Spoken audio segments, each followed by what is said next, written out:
now have time for a question and answers section. Uh, I'm being fed some of the questions that are being put in the chat. I invite our listeners. We have at the peak was 272 participants taking part in this forum. So I think it shows that people are very keenly interested in this important topic. Let's start out with a couple of questions for Dr. Caldicott. One is that Holtec claims they can filter all radionuclides out of pool wastewater except tritium. Do you believe that's possible? No, they're lying.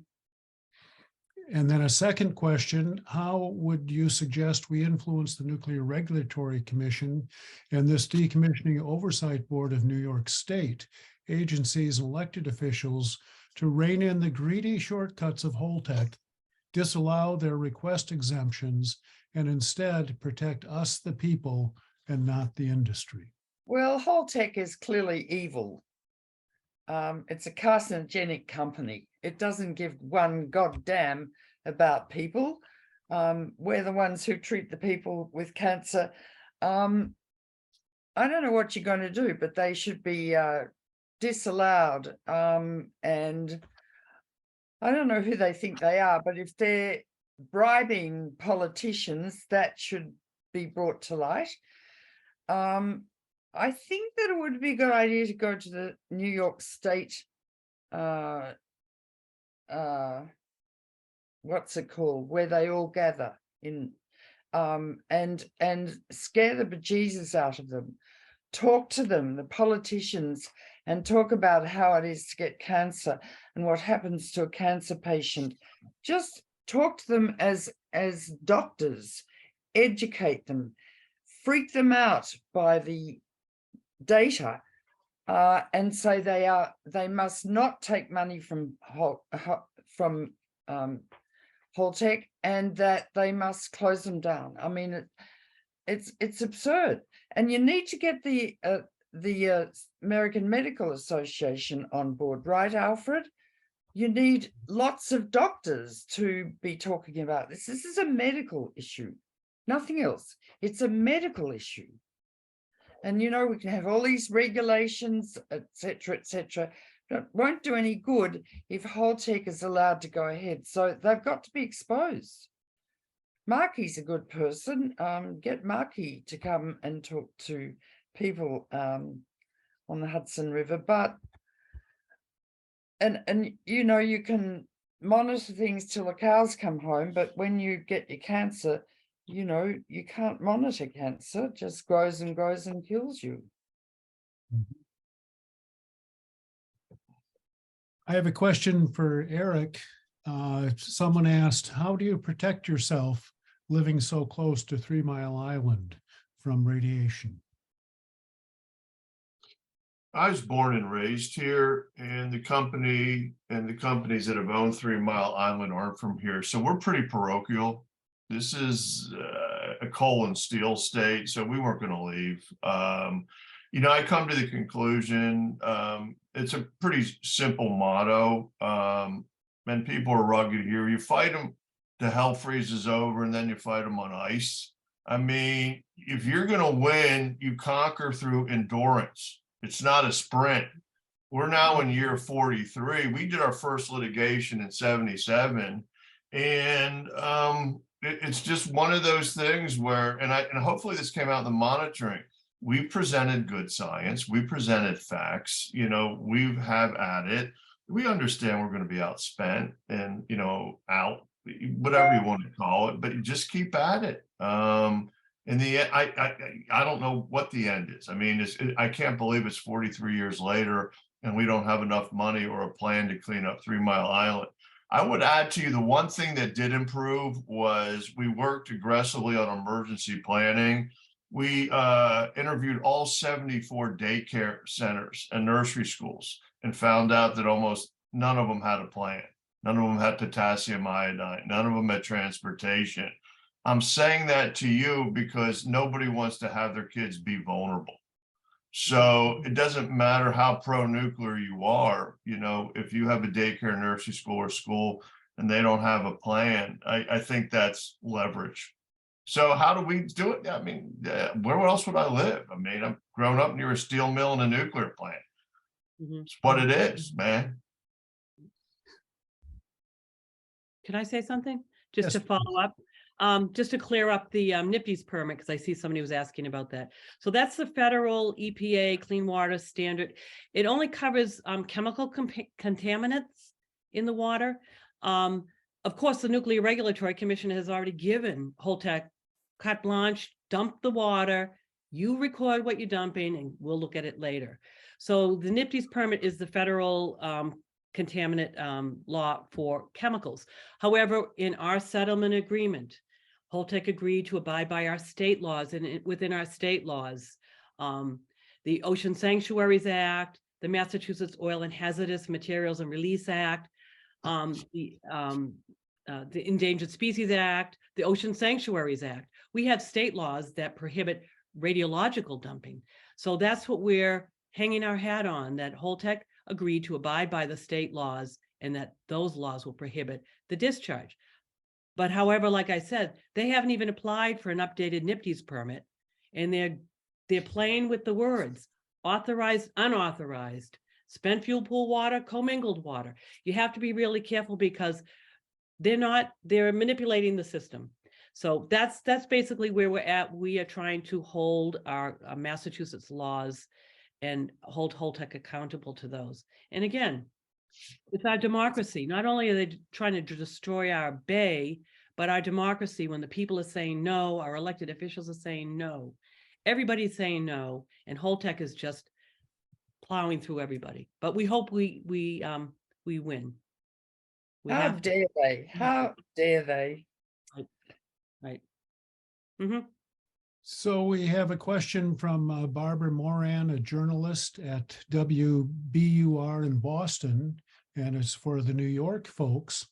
She wants to know if Holtec has already decided to dump wastewater into the Hudson River, or is it one of the options on the table? Is this something perhaps Tina or Senator Hartman could answer?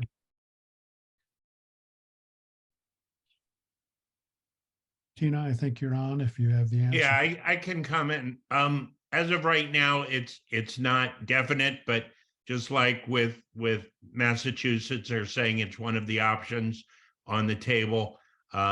Believe me, this is front and center on our radar. And that's why forums like this are so important. So we get the data, we get the shared experience, and we get the community together to fight these outrageous proposals. Mm-hmm. Right. So, Senator, could a doctor come to the state assembly in Albany and address the whole state assembly and teach them about carcinogenesis and radioactive elements and what it means, so they are educated, as your wonderful President Jefferson said, an informed democracy will behave in a responsible fashion. And this is a medical issue. It's a medical issue. Above all, I think what we could do, we don't normally have full session meetings like that, but we could certainly I chair the committee on environmental conservation. We could certainly have a speaker come to that committee, and we'd be happy to discuss offline. Doctor who understands this. Someone from PSR, Alfred. Mm-hmm. Eric, did you have something you wanted to add to that? Yeah, we went through this odyssey at 3 Mile Island. There were 700,000 gallons of radioactive water generated from the accident, and Metropolitan Edison had proposed dumping it into the river, which fed into the Chesapeake Bay. We successfully blocked it. Unfortunately, our attorney, Jean Court, she died of cancer. And they wound up evaporating the water. So what was once 700,000 gallons turned out to be 2.3 million. And with a heavy dose of tritium. So I don't know that Holtec, it's expensive to evaporate, and it's expensive to bring the equipment on site. I got the sense, TMI2 is the plant with the accident. I got the sense from the folks at TMI1 that they could take the waste and they could get it all. That's what we're working on right now. A commitment from TMI1, who is Constellation, because we have two plants simultaneously being decommissioned, that they won't dump or evaporate water and that they will take it to a site. It can be done. I mean, this just, there's a bottom line here. And I will tell you with our experience, and I sent it to Man and I can send it to anybody, evaporation was 2 or 3 years and they were shut down more than they were up. It's a challenge. I don't know if that helps, but we went through it. The nuclear industry is very, very powerful because it's associated with the nuclear weapons industry. And when they go into Congress, these physicists, people just lie down in front of them because they don't understand the science. And also E = MC² is a very powerful motivator, especially for men. And the whole thing is absolutely tied up. And the nuclear industry needs to be taken apart. What they're doing from a medical perspective is evil. Yes. And Vermont did not dump into the Connecticut River. So we have to remember that. And I think the bottom line for all of us is we keep it out of the environment. That's the only way. If we possibly can. Right. What do we do with the radioactive waste that has to be stored for 1 million years? Anyway. So we have another question about the Buchanan Verplanck Elementary School, which is 4,000 feet from the reactors at Indian Point. Should students be at that school during decommissioning? If so, what must we do to ensure the health and safety to those students and staff? The students, that school must be closed down. It should never have been there because reactors continually discharge tritium, carbon-14 into the environment all the time. And there are large releases when they refuel the reactor. That school should be closed down and the students moved. They're so vulnerable to radiation. How dare they have a school so close? It must be closed down. That's my perspective as a pediatrician.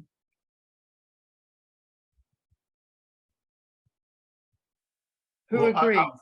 Yeah, just to give you an anecdotal observation, during the TMI accident on the West Shore, we had no emergency plans and the kids were told to evacuate by holding their breath and putting a book over their head.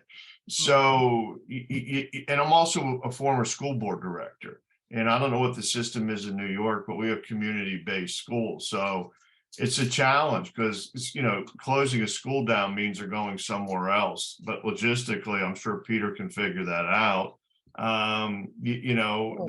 It's a trauma. One way or the other, it's going to be a trauma. And don't forget, you can't count on the bus drivers showing up or the teachers showing up. They're people too. The cafeteria workers, it's not just the kids. Most schools are like the economic driver in their community, employ a lot of people, and they all need to be protected. You need to, Senator, the Congress people need to hear what it's like to tell a patient they have cancer, or tell parents that their child has leukemia, and then go through all the data with them and explain it and help them with their trauma and their grief, and explain these terrible medicines we give them, which nearly kill them, to cure the cancer. I mean, doctors understand what this means. We deal with it every day, life and death. And that's what we're talking about, life and death, and how precious life is, and how precious the children are, and how vulnerable they are. I mean, it can be all politicized, but basically it comes down to the doctor, the patient in the waiting room getting chemotherapy, and they're like, that's what this is about. That's what it's about. Thank you, Doctor. Thank you very much. Yeah. If I can just comment on what something Eric said, which is so important about the evacuation plan, and this is something that Tina focuses a great deal of her time on. When the plant was operational, the evacuation plan was deemed by many of us, I was a county legislator at the time, to be wholly unrealistic for the reasons that Eric gave, is that people were supposed to wait for public buses to come pick them up. And as Eric said, bus drivers are people too, and they have their own families who they're concerned about. So the evacuation plan for decades has been so troubling. So the good news is the plan is closed, and the bad news is we're dealing with all these challenges now. But as Eric said, when you're dealing with evacuation and crisis and emergency, people have their own families. So that's always been a problem with the plant being there. And I just want to comment, it's so great to hear Eric, because I was a student at Dickinson College during TMI, and we were evacuated, and no knowledge of what the exposure was or what was going on at the plant. They basically just said, why don't you leave for a week and we'll invite you back when we think it's safe. But there was no science behind it. How did you feel at the time as a student, Senator? Were you frightened? Did you have any understanding? There was no understanding. I was at a point in my life where I, was young and oblivious. So, we weren't aware of the magnitude and the seriousness of what was going on. Obviously, there was concern, but as Eric said, nobody knew, because there was no real-time data. None of us really knew what was going on. Yeah, well, let me just add to this, that emergency planning is a function of economics. And if you're a social justice community, what we learned is Harrisburg is urban and around it is suburban. The poor people didn't leave.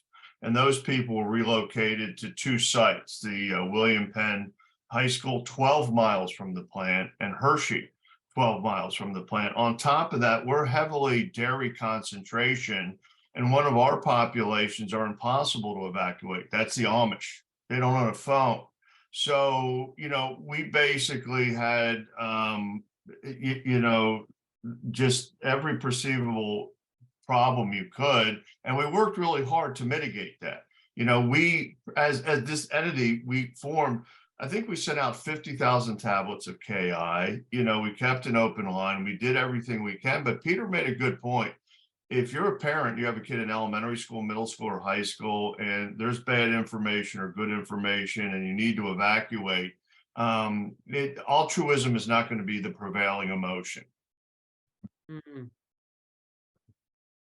Diane, I see your hand up. Did you have a comment you wanted to add here? Just a quick, as you're talking about the emergency planning, we all have to remember too that every nuclear site is a nuclear waste dump. And it's really concerning that Holtec is planning to dump water in our bay, and that's how little they care about our communities. So you can just imagine the what's happening at the waste dumps right here in Plymouth. You can go down a busy road and see the cans right on the hill, and the vents are exposed. And we know there's weapons on the market that could damage those cans. And the emergency planning is to the fence that surrounds that pad. And it's really so negligent, and people aren't acknowledging, our government's not acknowledging that we need better canisters, we need better security, we need hot cells in case something happens. I mean, Holtec said, we said, what happens if there's a problem with the can? Well, we have an over can to put over it. Well, where would that be? In New Jersey. It's a big shell game with our lives and our communities. And Holtec is not changing. They're not changing. We have to be really on them to protect our communities. So the nuclear waste in those cheap Holtec cans with no security are like pre-deployed nuclear weapons, and that's something that we have to be paying attention to too. Yeah, that's right. So we have a couple of questions about New York and the DEC. As it is stated that the DEC has already ordered no dumping of radionuclides in the Hudson, we need to get them to enforce it. We need to focus on the governor and DEC. It is the third part of the DEC order regarding closed cycle cooling. And related to that is a question directed towards Senator Harckham, asking if he's aware that the order by the DEC regarding closed cycle cooling already prohibits dumping of radionuclides into the Hudson under the Clean Water Act. And that's why DEC is one of the agencies on the Decommissioning Oversight Board, because when we formed it, we knew that environmental issues would be front and center. And that's one area where the state does have jurisdiction. It's not a federal jurisdiction. So DEC is on the Decommissioning Oversight Board for this express reason. Okay. Indian Point Nuclear Plant and gas transmission pipelines are co-located at the same site. One emergency instruction plan says shelter in place, and one emergency instruction plan says evacuate. What do we do if both are involved at Indian Point, since it is potentially possible, given 3 massive high-pressure gas transmission pipelines traverse this site with vast amounts of nuclear waste? Tina, do you want to take that? Wow. Well, I could tell you what I would like to do. We always say, be very, very safe if you shut off the gas. Just think about how you take that risk off. And then you still have the risk going on with decommissioning, which obviously we really need to focus as a community of advocates and everything on how this stuff is being monitored. But I want to say we just had a risk assessment that was released by PHMSA at the federal level that told us that everything was okay. Now, we wrote back to PHMSA and we said that couldn't be the case because actually, according to the National Transportation Safety Board that just cited you, that your calculations for what's called the PIR, the potential impact radius, is incorrect. Like, we have to expand our regulations. So basically what we have is everybody saying, well, you have a risk assessment that says it's safe, but the risk assessment is based on data that's old. And let me tell you that the data that they have is just from pipeline ruptures. So it's forensic. It's what's called tombstone legislation. We have to go in and, measure these things because of the tombstones. Where are they going to go? So that's where we are right now. We're trying to get an emergency plan. We've never really had, that's a co-location with best practices, as I mentioned at the beginning from the overview. But again, we think that they should go in there and shut off the gas, and then everybody would do the right thing, that we would have an emergency plan, that we would have these things well monitored. The older pipelines haven't, the integrity management systems of those have not been checked. Maybe they have, we just don't know. We need that information. So, we're constantly on the search about, let's get the best information because we need to make these pipelines safe. Anyway, so that's the hamster wheel of the Algonquin pipeline. So we have another question regarding the Decommissioning Oversight Board, noting that it lacks a medical expert, and that directed towards Senator Harckham. Would you advocate for that appointment of a qualified medical expert, since decommissioning is all about public health and safety? People are wondering, where is the medical expert on the Decommissioning Oversight Board? Well, the Oversight Board members were selected by the governor, not through legislative choice. So the board is what it is. What we have been advocating for quite effectively is getting outside speakers to come in, just as the doctor has recommended and the questioner has recommended. So we have been working with the PSC, who chairs the Oversight Board, to get the kind of experts in to give us a testimony we need to build our knowledge base. And a follow-up question about this board is, would you advocate or will you advocate for a permanent community representative? The questioner says it's discriminatory to exclude the most important stakeholders who live in the community 24/7. Sure. I mean, we have been advocating for that. The position that the PSC has taken is that we as elected officials are the community representatives. You know, that is different than the activist community. But I meet with all of the activists with great regularity, and will continue to do so, and advocate for their voices on the board. We had a very successful advisory panel at 3 Mile Island from 79 to 93. The panel we have now is Total Horse Hockey. It's a corporate extension of TMI Solutions. But one of the things the panel did is it compelled the licensee to answer the questions that came from the community. So that if you're getting a question, if it's technical, if it's medical, you know, we had quarterly meetings, they had to come back by the next meeting with an answer. And it made the company more responsive. I don't really know much about Holtec other than they appear to be to the right of Attila the Hun. But I mean, if you got to make them accountable. And so what we were able to do is we forced the company. And we had an official transcript. I'm sure you have that, but make them accountable. And certainly if you don't have the experts, Peter, they should be mandated to respond to questions. And I think that's kind of a way to negotiate that, because I'm sure costs are an issue. I mean, you know, Eric, that's a good point. And we do have that system in place. It has not been worked perfectly, but Holtec is there every meeting we have. Questions are posted. If they can't answer them, they will get back to us on the record. But we also get answers from PHMSA, from the NRC, from the EPA, and they're not always in real time, which is a little frustrating. And I know it is for the advocate community, but by the next meeting, you know, they are charged with getting us those answers.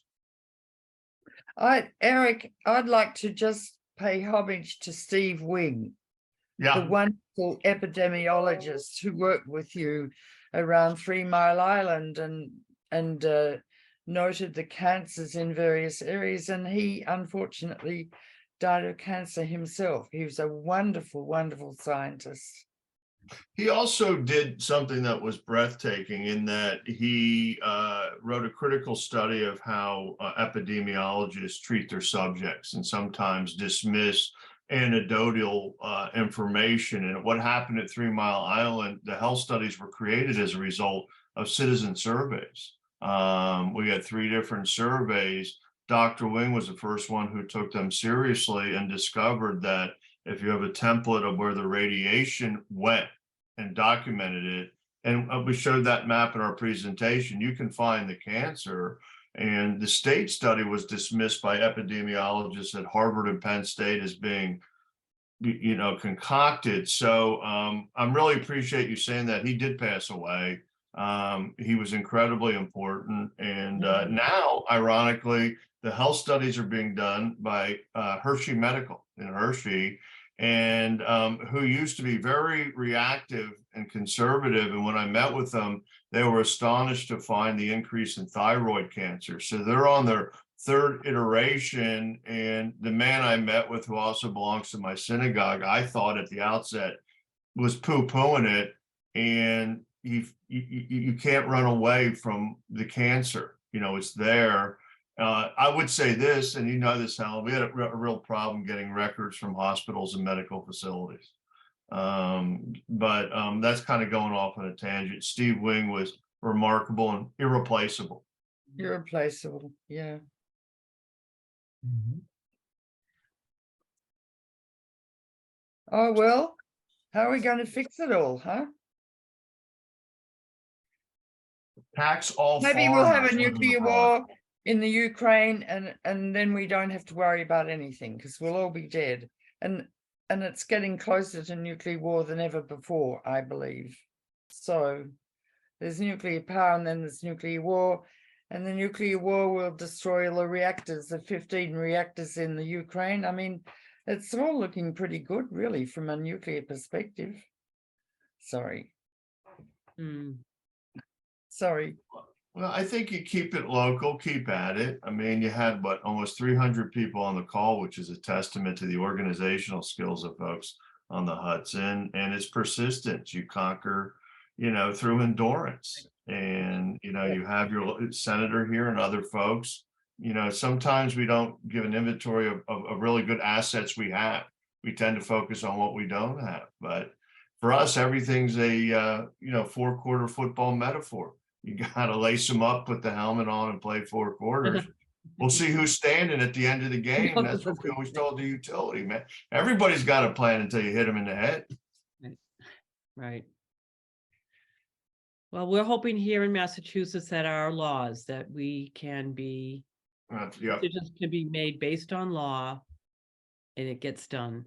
But as of today, Holtec is still planning to discharge and dump. And they say they won't recognize the word dumping. They said it's discharge. So if we say, are you dumping? They'll say no. But if you say, are you discharged? Yeah, they play those word games.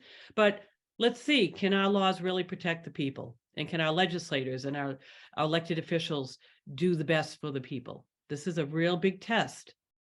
Mhm. So we have a question directed towards Eric. Does evaporation cause release of radioactive material into the air? Yeah. I mean, what I can do is if somebody contacts me, we kept a summary of what was released during the evaporation. I can provide that to somebody if they reach out to me, and you can check it out. Yeah, it was a horrible experience. It doesn't work. I mean, you're either throwing it into the water or evaporating it, into the atmosphere. It's just a choice nobody should have to make. At the end of the day, I wouldn't evaporate it or dump it. It can be hauled off site. It's doable, but it's spending. Right.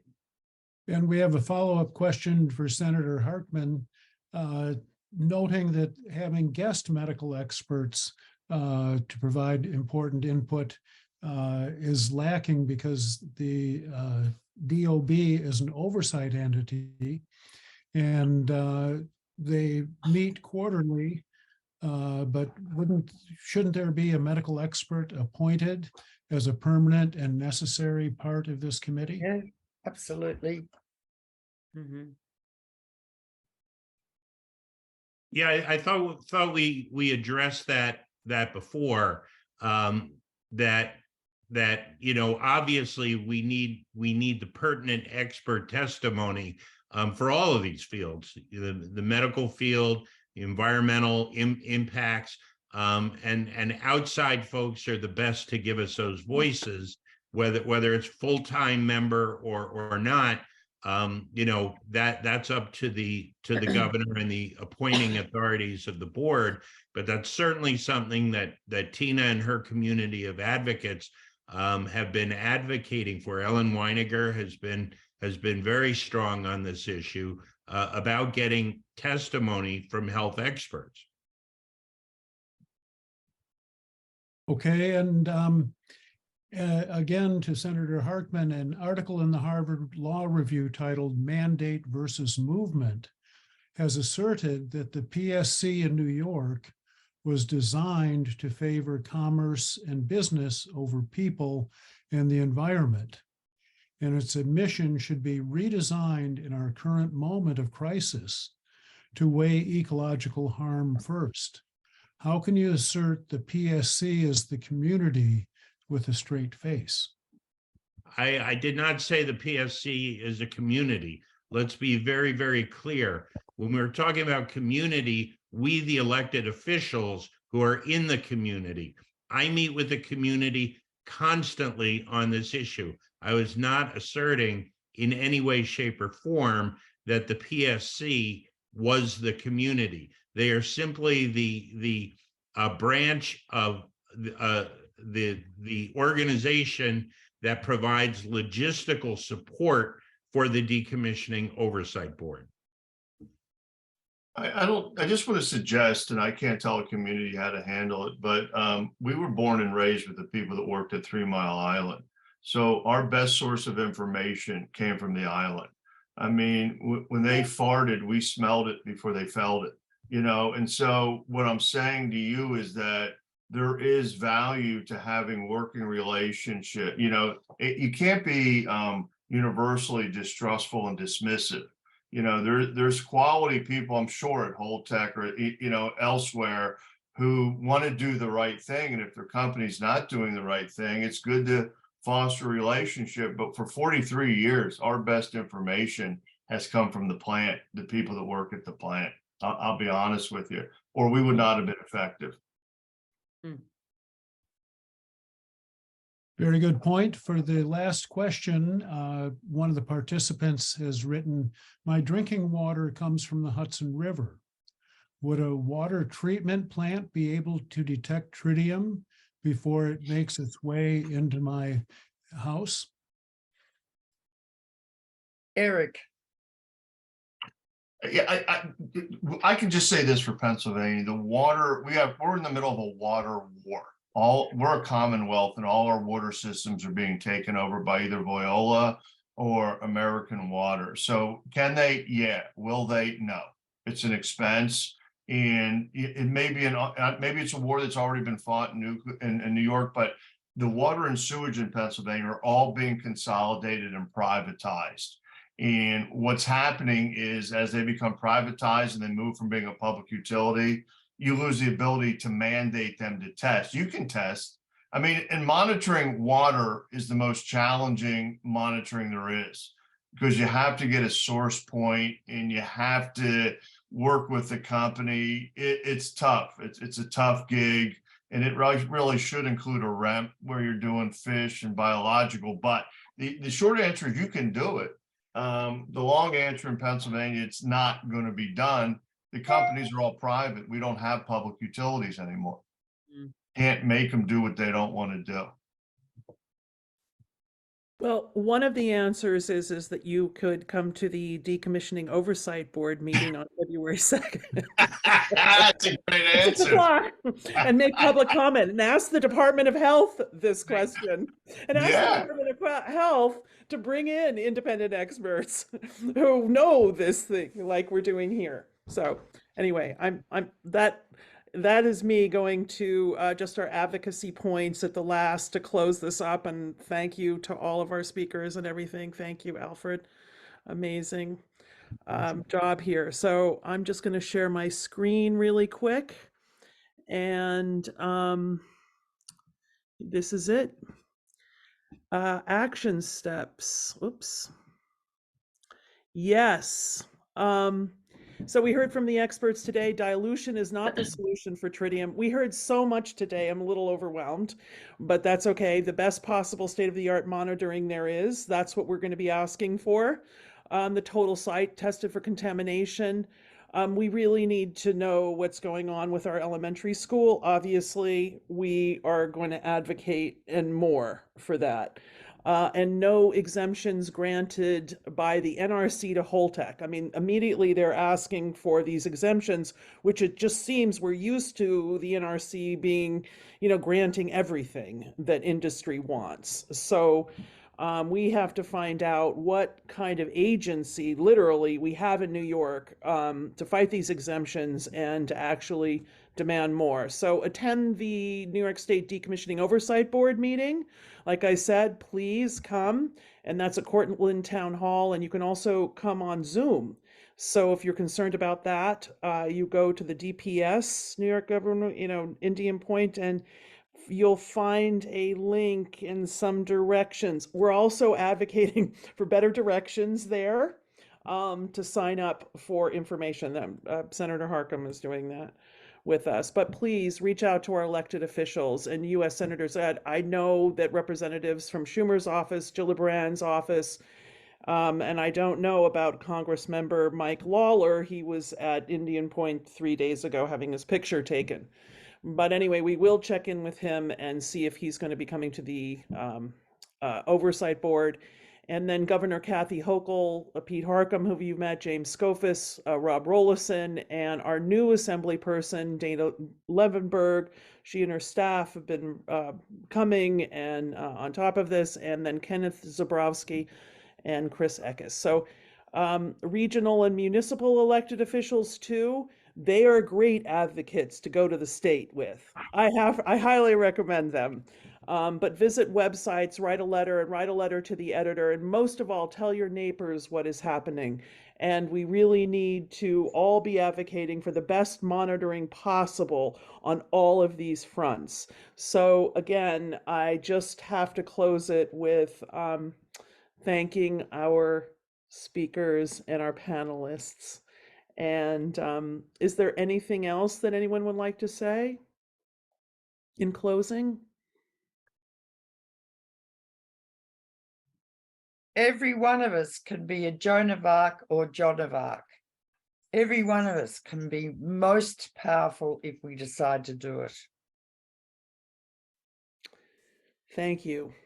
Thank you for that. Thank you all very, very much.